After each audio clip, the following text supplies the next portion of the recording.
A 25-year-old HVAC system isn't a huge deal on its own. Neither is a 25-year-old roof.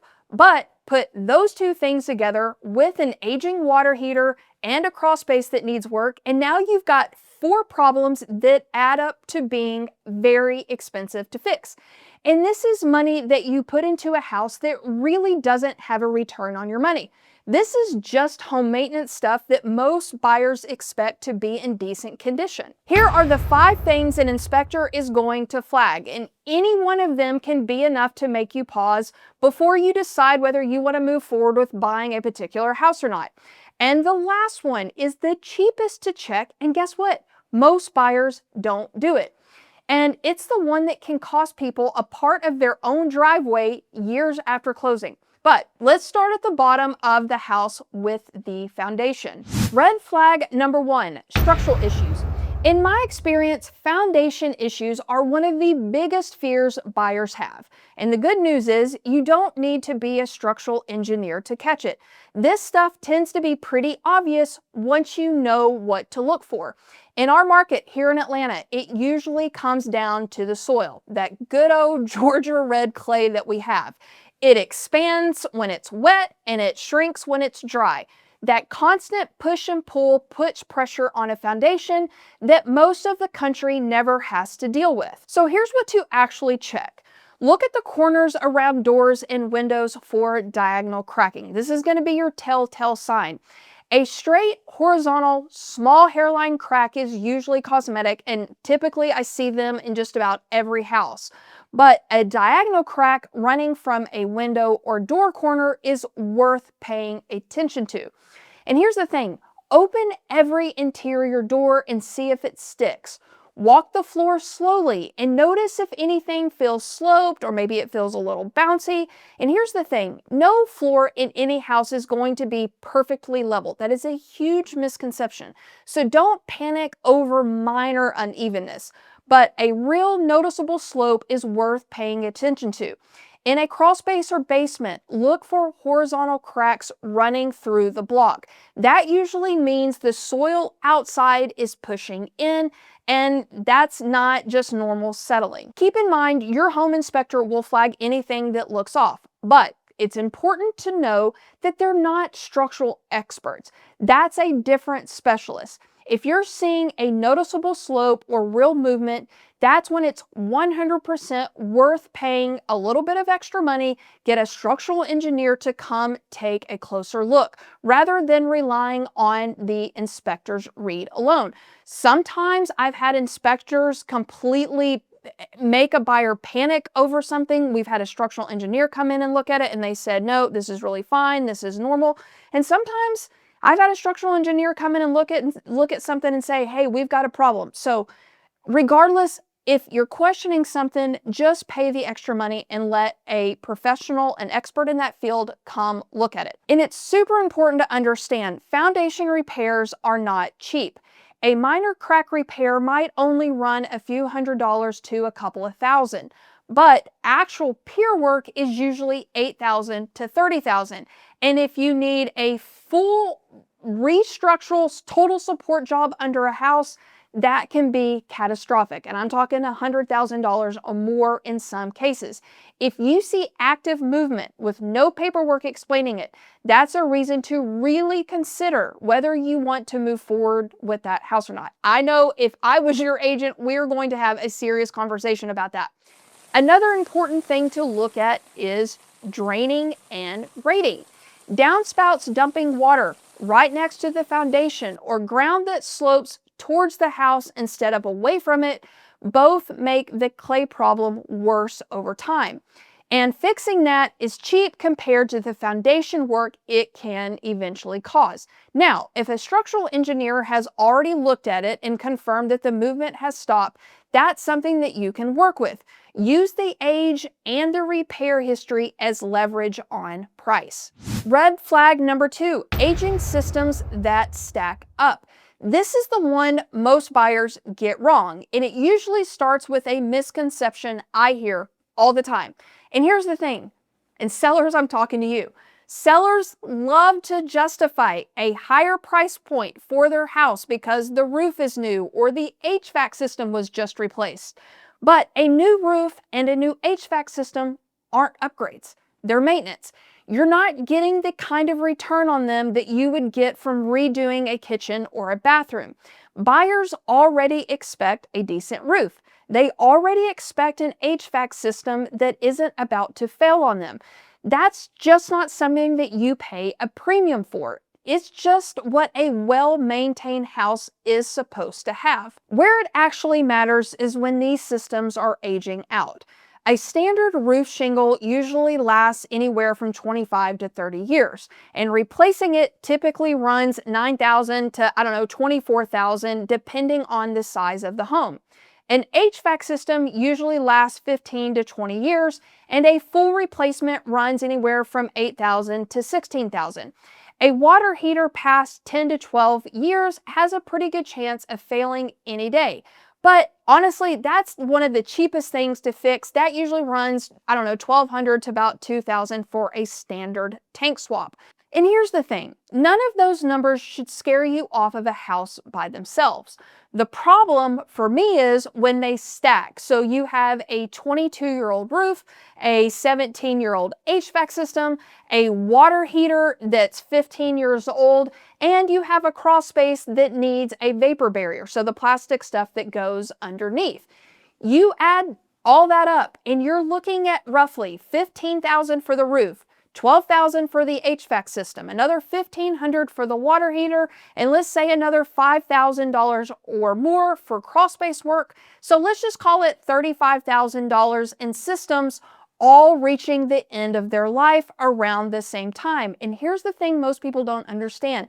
To fix those things, it takes cash. Here's the thing, it's important to know the age of every major system before you get overly attached to a house, and confirm whatever information that you got from the seller or the listing agent against your own inspector's report that you get back once you're under contract. And don't let the new roof or new HVAC system talk you into paying more. That's maintenance. It's not added value.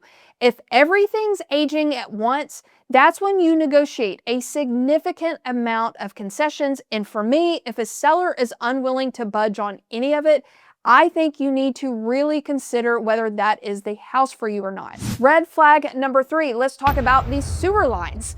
This is the one pipe most buyers never think about. And I'm talking about the line that runs from the house to the street, so your main line.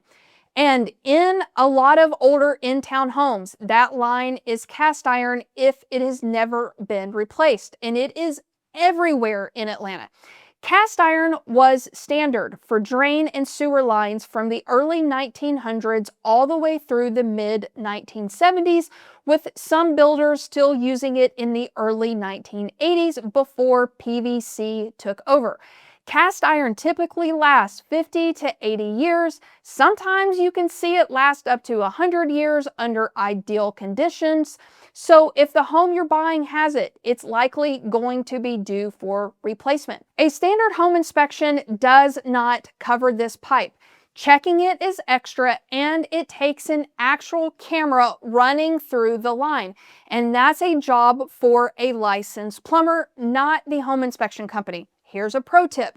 Don't let the home inspection company add it on as a bundled service, even though a lot of them do offer it. Here's why. I had buyers pay a home inspection company to run a sewer scope, and the scope turned up an issue with the line. Problem is, home inspectors don't fix plumbing. They don't give quotes for repairs.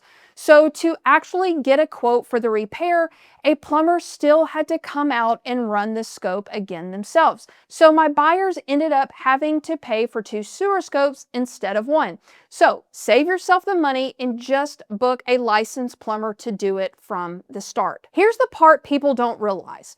Cast iron deteriorates from the inside out, kind of like alligator skin. and it can look completely fine on the surface while corroding away on the inside. And that pipe is buried under your front yard. You're never going to see it just by walking the property. A camera down the line is the only real way to know what's actually going on there. A camera inspection usually costs somewhere between $200 and $400 if a plumber is doing it. And replacing a full sewer lateral, depending on the length, the depth, and whether it runs under a driveway, can range anywhere from $4,500 on the super low end to around $18,000 or more. And here's what surprises almost everyone. Most homeowners' policies don't cover sewer line replacements at all. So don't skip this one. This is a really common issue, especially here in Atlanta. And when it fails, it's one of the most expensive things to fix on this list. Red flag number 4, flood zone status. This is the one you find out through paperwork and research, not a tour. Here's how to check it yourself. Pull up the FEMA flood map and search the address. It's a free public tool. Your lender is also going to check this automatically once you're under contract, because if the home sits in a FEMA high-risk flood zone, the loan is going to require flood insurance. It's a separate policy on top of your regular homeowner's coverage. And here's the thing, flood insurance honestly isn't that expensive, so I don't want you to stress over that part specifically. The bigger issue, in my experience, isn't the insurance. It's that most buyers don't want to own a home in a flood zone, even when that specific house has zero history of ever flooding. Here's the trade-off. Homes in flood zones typically sell for less going in, so your purchase price is usually cheaper. Sometimes I've seen people use this as a way to get into a neighborhood that they would otherwise be priced out of. But here's what you have to understand. When it's your turn to sell, you're looking at a much smaller buyer pool because a lot of people rule these homes out on principle. And these homes tend to appreciate at a slower rate than comparable homes outside of flood zones. So you might save on the front end, but you give some of that back later in resale value, how fast the home sells. If a home you are considering is in or near a mapped zone, get an actual flood insurance quote during your due diligence period, not after you're already under contract, and you just have to know what you're getting yourself into. Red flag number 5 is skipping the survey. I could do a video about this topic alone. This one is the cheapest item on the whole list to check, and it's the one most people skip the most. Get a survey. For everyone in the back, get a survey. An actual boundary survey. A driveway, a fence, a shed, even part of a deck can be sitting on the wrong side of a property line. And none of that shows up when you are touring the house because it looks completely normal from the outside. It only shows up on a survey. A lot of buyers skip this step because a standard mortgage doesn't require one in Georgia, and a standard boundary survey on a typical in-town home only runs maybe $1,000. That $1,000 is worth spending every single time. It's a lot easier to walk away from a deal and lose $1,000 rather than to find out years later that there's a public sewer line running underneath your house. That has happened. A survey once saved my clients from a 6-figure catastrophic financial mistake. That video is here. I go through the whole story. If a driveway turns out to be crossing onto a neighbor's lot 5 years later after you've closed, you're not looking at a quick fix. You're looking at a legal conversation, sometimes an expensive one, over something that a few $100s to $1,000 would have caught before you ever signed anything. Sometimes it's as simple as a boundary line agreement between neighbors. Other times it takes a small easement to sort out, and sometimes it turns into a legal dispute that drags on for years. Either way, you want to know before closing, not after. It's a much easier conversation to have as a buyer walking away than a homeowner trying to undo something years later. If anything on the property, so a fence line, a shed, a section of the pavement, looks like it might be crossing onto someone else's land. That alone is worth pausing on until a survey confirms exactly where your property starts and ends. If you would like to work with me, you can connect with me. My information is in the description below. And hey, if you like this video and buying a home is on the horizon for you, go check out this next video. This is your complete 90-day guide. I will see you over there.